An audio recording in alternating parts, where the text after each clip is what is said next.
యేసు నామంలో మీకు శుభములు సమృద్ధిగా కలుగునుగాక. మధురం నీ వాక్యం అనే కార్యక్రమానికి స్వాగతం. ఈ రోజు మనం పరిశుద్ధ వారంలో యేసు అనే అంశంలో మొదటి భాగంగా యేసు యెరూషలేము ప్రవేశించుట అనే అంశం ధ్యానించుకుందామండి.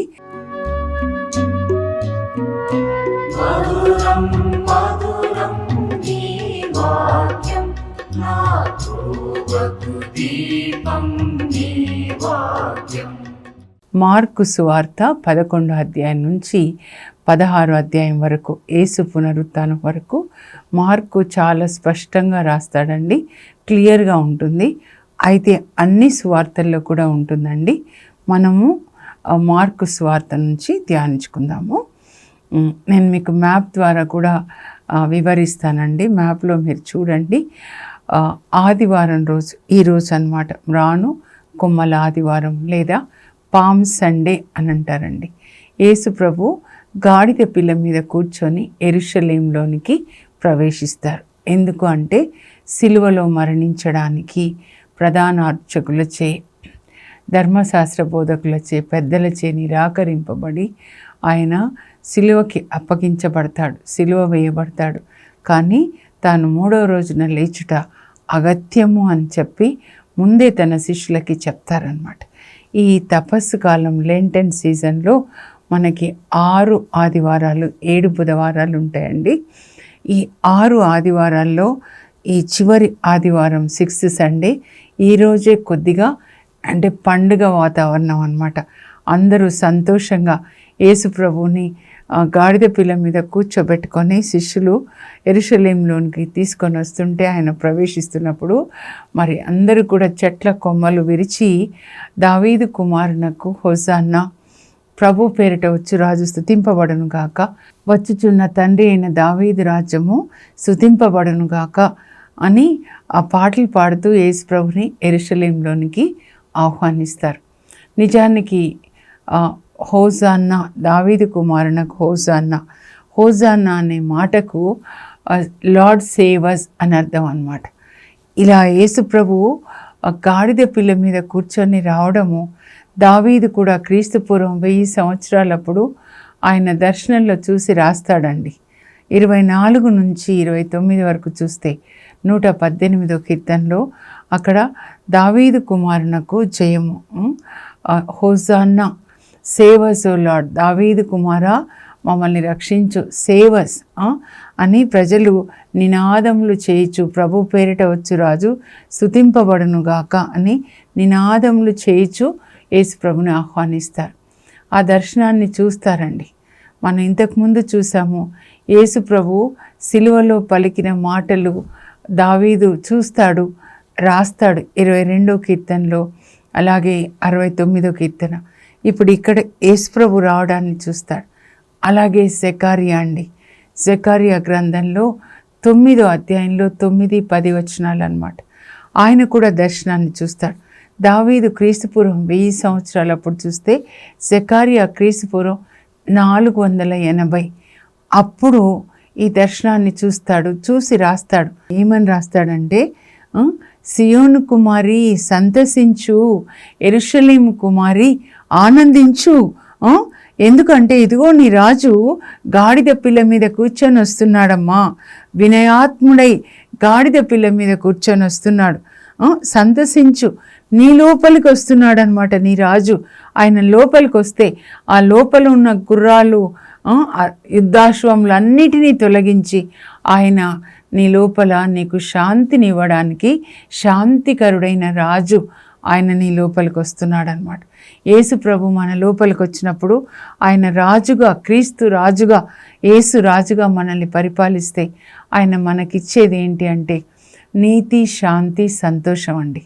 యేసు ప్రభు రాజుగా ఉంటే మనం కూడా అలా స్తుతి పాటలు పాడుతూ దావీదు తనయ హోసాన్నా, యూదుల రాజా యేసన్నా అని ఆ పాటలు పాడుతూ మన హృదయంలోనికి, మన ఇంటిలోనికి యేసు ప్రభుని ఆహ్వానించే పండుగ అండి ఇది. అది చాలా ముఖ్యమైనది అన్నమాట. యేసు ప్రభు నా హృదయంలోనికి, నా ఇంటిలోనికి ఆహ్వానించే సమయం. కనుక మీరు కుటుంబంగా కూర్చొని దేవుణ్ణి స్తుతించండి. రండి యేసయ్య, జక్క ఇంటికి వచ్చారు, ఆ ఇంటికి రక్షణనిచ్చారు, మా ఇంటికి రండి, మమ్మల్ని రక్షించండి, హోజాన్నా, సేవస్ ఓ లార్డ్, సేవస్ అని వాళ్ళు అడుగుతున్నారనమాట యేసుప్రభుని. ఏ విధంగా? నీవు శిలువలో మరణించడం ద్వారా మమ్మల్ని రక్షించు, నీ శిలువ మరణం ద్వారా మమ్మల్ని పాపం నుండి, నరకం నుండి, రెండో మరణం నుంచి తప్పించు అని వాళ్ళు పాట పాడుతూ ఆహ్వానిస్తున్నారనమాట. సో ఈరోజు ఆదివారం కదండి. మార్కు సువార్త 11 అధ్యాయంలో 1 నుంచి 11 వరకు అనమాట.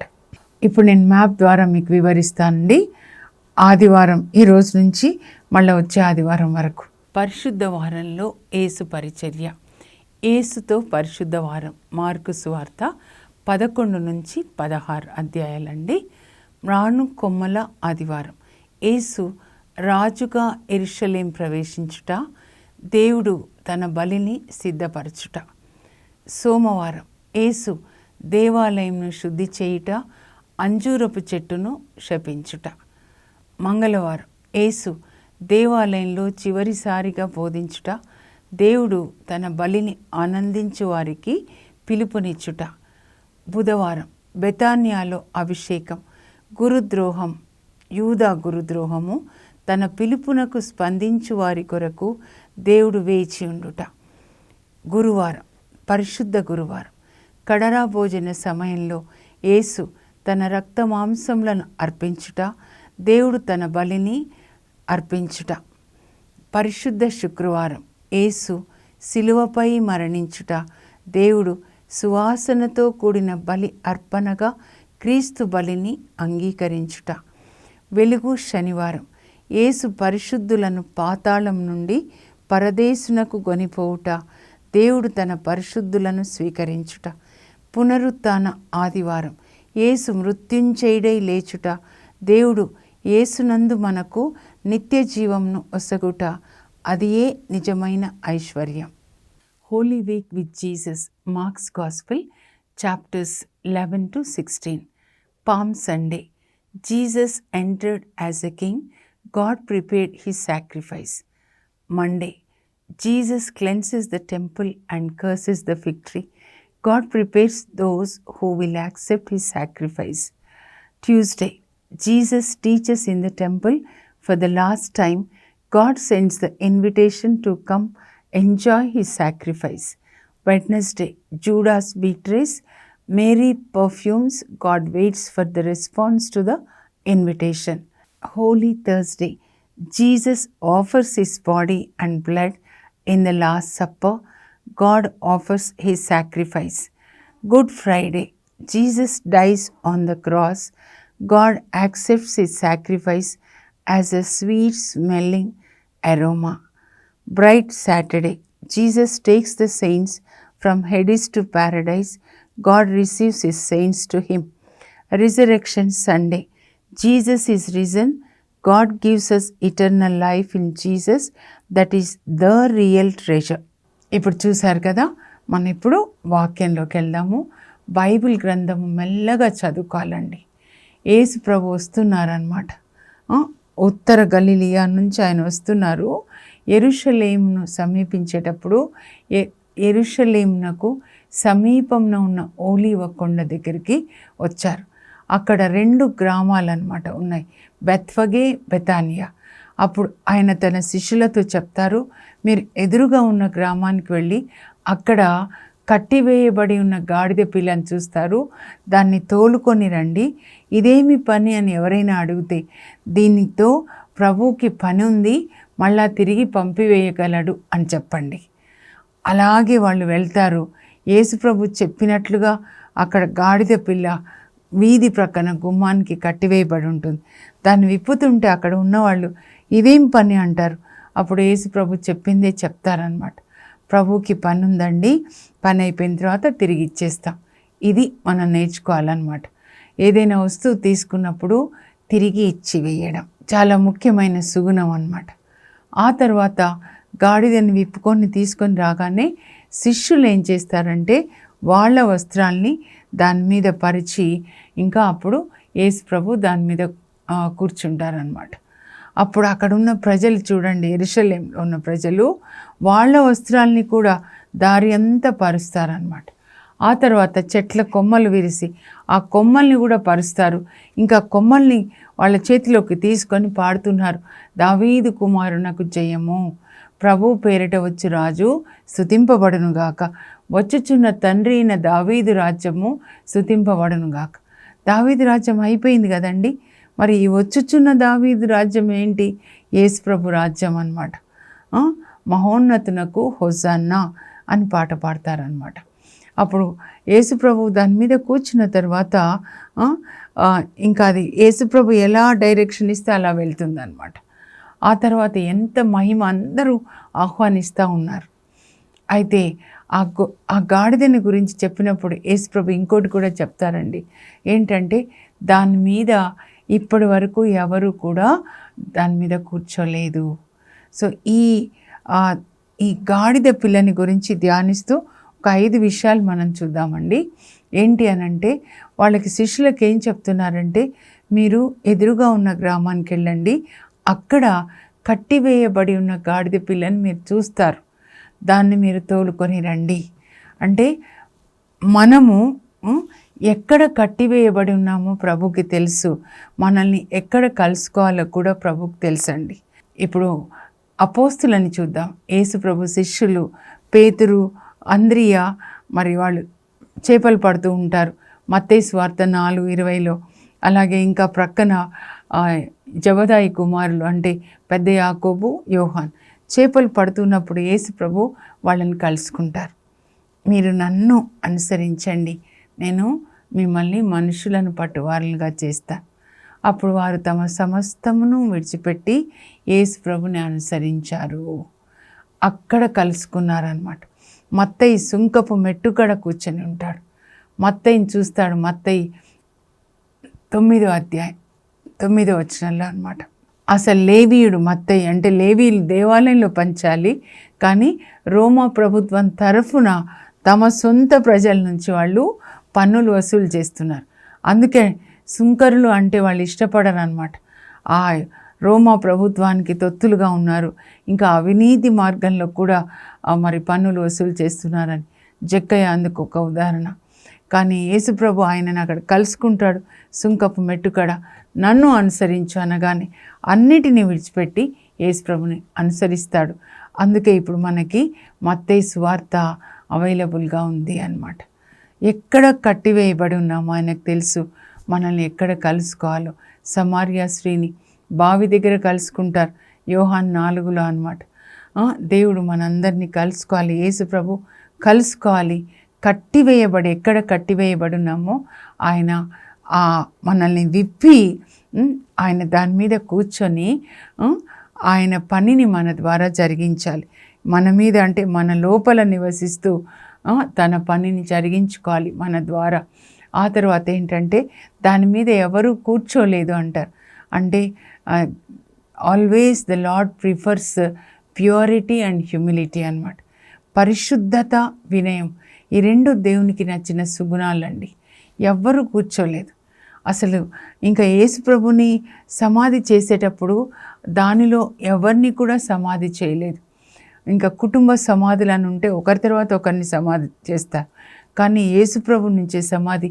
యోహాన్ 19:41లో అరిమత్తయి యోసేపు తన కొరకు తొలిపించుకొనిన సమాధి, రాతితో తొలచబడిన సమాధిలో యేసు ప్రభు నుంచారనమాట. యోహాన్ 19:41లో ఉంటుంది అది. మరి మరియ తల్లి చూడండి, లార్డ్ ప్రిఫర్డ్ అ వర్జిన్ మదర్, పరిశుద్ధ మాత, నిష్కలంక సుందరి వర్జిన్. కనుక ఈ 2 గుణాలండి దేవుని ఎంపికలో. ఎంత తెలివి, ఎంత అందము, ఈ బాహ్యమైనది ఆయనకు అనవసరం అన్నమాట. మనం యోసేపు, ఆ తర్వాత దానియేలు, వీళ్ళిద్దరు జ్ఞాపకం వచ్చారండి నాకైతే. యోసేపు చూడండి ఎంత పరిశుద్ధంగా ఉన్నాడు. ఆదికాండం 39లో దేవుడు ఆయనతో ఉన్నాడు కనుక ఆయన వర్ధిల్లాడు. దేవుడు అంటే దేవుని వాక్యం అండి, ఆయన హృదయంలో ఉంది. అబ్రాహాం, ఇస్సాక్, యాకోబులు వాళ్ళు తన పిల్లలకి చెప్తూ వీళ్ళకి 12 మందికి యాకోబు చెప్పాడు, కానీ ఒక్కరే హృదయంలో దాచుకున్నారు కనుక యోసేపు వర్ధిల్లాడు. పోతీఫర్ భార్య శోధించినప్పుడు ప్రతిరోజు శోధించినా కూడా ఆయన లొంగలేదండి. దేవుడు ఒక శోధన మనకు అనుమతించకుండా మనకు ఉన్నత స్థానం ఎప్పుడు ఇవ్వడనమాట. ఆ తర్వాత చూడండి, ఆయనని జైల్లో పెట్టిస్తుంది కదా ఆమె, పోతీఫర్ భార్య పాపం చేయనందుకు. కానీ దేవుడు తగిన సమయంలో మనల్ని హెచ్చిస్తాడండి. అక్కడ ఫరో రాజుకి కళలు వస్తాయి, ఎవరు వివరించరు, ఈయన కళలు వివరిస్తారని చెప్తాడు వాళ్ళ వంటవాడు అనమాట. అప్పుడు ఆయనను పిలిపించినప్పుడు నువ్వు కళలు వివరిస్తావా అని అంటే, అప్పుడు యోసేపు ఏమంటాడంటే, ఆదికాండం 41:16, ఎంత వినయం అంటే, నేను ఎంతటి వాడనో కళలు వివరించడానికి ఆ దేవుడే కళలు వివరిస్తారు, నాలో ఉన్న దేవుడు కళలు వివరిస్తారు అని చెప్తాడనమాట. అంత వినయం చూడండి. సెయింట్ ప్యాట్రిక్ గారు కూడా రాజుగారు పిలిచి, ఏమయ్యా నువ్వు చనిపోయిన వాళ్ళని లేపుతావు అంటే, అవునా అంటే, నాకు తెలియదు మహారాజా, నాలో ఉన్న యేసు ప్రభు చేస్తాడు, నాకు తెలియదు అసలు ఎలా వాళ్ళు లేస్తున్నారో, యేసు ప్రభు చేస్తున్నారని. దేవునికి మహిమ అన్నమాట. వినయము, పరిశుద్ధత, ఈ రెండు దేవునికి ఇష్టమైన సుగుణాలు. అలాంటి వాళ్ళని లేవనెత్తుతాడు. దానియేలు కూడా ఎంత పరిశుద్ధత అంటే, కనీసం మాంసం భుజించకూడదు. అక్కడ బాబిలోనియాలో అనుకుంటాడు, అందరూ మాంసం తింటారు, టేబుల్ మీద ఉంటుంది కానీ తినకూడదు, తాను అపవిత్రుడను కాకూడదు అని అనుకుంటాడనమాట. ఆ తర్వాత ఏంటి అంటే, రాజు పిలుస్తాడు, ఆయనకు ఒక కళ వచ్చిందని. ఇక్కడ పిలిచినప్పుడు నువ్వు కళ వివరిస్తావంట అంటే, నేను కాదు, నాలో ఉన్న దేవుడు, స్వర్గంలో ఉన్న దేవుడు కళల్ని వివరిస్తారు, నేను కాదు అని చెప్పి ఆయనని తగ్గించుకొని ప్రభు చెప్పిన ఆ కళని, కళ అర్థాన్ని చెప్తాడు. తర్వాత ఆయన కూడా దేవుడు ఆయనని ప్రధానమంత్రిని చేస్తారు. ఇక్కడ యోసేపు గవర్నర్ అవుతాడు, ఉన్నత స్థానంలో ఉంటాడనమాట. ఈ రెండు క్వాలిటీస్, ప్యూరిటీ ఈజ్ పవర్, ఆ తర్వాత హ్యూమిలిటీ ఈజ్ ఆల్సో పవర్ అండి. ఎంత వినయవంతుడు మోషే అంటే, భూమి మీద ఉన్న అందరిలోకి వినయవంతుడు, దేవుడు చెప్పినట్లుగా చేశాడు అని నిర్గమకాండంలో 17 సార్లు ఉంటుందండి. నిర్గమ 7:6లో కూడా ఎంత వినయవంతుడు. సంఖ్యాకాండం 12లో 3వ వచనంలో ఉంటుంది, భూమి మీద నివసించిన నరులందరిలో యోసేపు వినయవంతుడు. వినయం అంటే దేవుని చిత్తం చేసేవాళ్ళు, దేవుడు చెప్పినట్లుగా చేసేవాళ్ళు, సొంత చిత్తం చేసేవాళ్ళు. వాళ్ళని గర్విష్ఠులు అంటారండి. మనసు ఏది చెప్తే అది చేయడం, కానీ దేవుని చిత్తంకి సమర్పించుకోవడం. ఈరోజు నిజానికి 25వ తారీఖు అండి, మార్చ్, మరియ తల్లి దేవుని చిత్తానికి తనని సమర్పించుకున్న ఆ సంఘటన బైబిల్లో ఈరోజు మనం జ్ఞాపకం చేసుకొని కొనియాడుతున్నాం.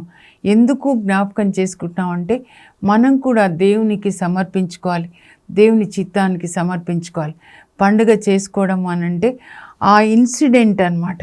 ఆమె నీ చిత్తమే నెరవేరును గాక అని మరియ తల్లి దేవునితో చెప్పిన, అవునని చెప్పిన ఆ సంఘటన మనందరము ధ్యానించుకొని మనం కూడా దేవునికి సమర్పించుకోవడము, ఆయన చిత్తానికి మన చిత్తం సిలువ వేసుకోవాలి. ఇదే తపస్కాలం అంటే, మన సొంత చిత్తాన్ని, శరీర వాంఛల్ని సిలువ వేసుకొని దేవుని చిత్తానికి సమర్పించుకోవాలి. మరియ తల్లిలాగా, యేసు ప్రభులాగా, అపోస్తులలాగా అన్నమాట. ఆ తర్వాత కట్టివేయబడి ఉన్న గాడిద అన్నారు కదండి. మనము దేనికి కట్టివేయబడి ఉన్నాము? ఇంట్లో కట్టివేయబడ్డామా, అధికారంలో కట్టివేయబడ్డామా, స్కూల్లో కట్టివేయబడి ఉన్నామా? వాట్ ఆర్ అవర్ అటాచ్మెంట్స్ అన్నమాట. అబ్రహాము వచ్చేసాయి మీ పుట్టింటిని అంతా, చుట్టపక్కలు అన్నీ విడిచిపెట్టి నిన్ను ఆశీర్వదించి నేను ఆశీర్వాదకరంగా మారుస్తా అంటే డిటాచ్మెంట్ అన్నమాట. దేవుడు పిలిచినప్పుడు మనం ఎక్కడున్నామో డిటాచ్మెంట్.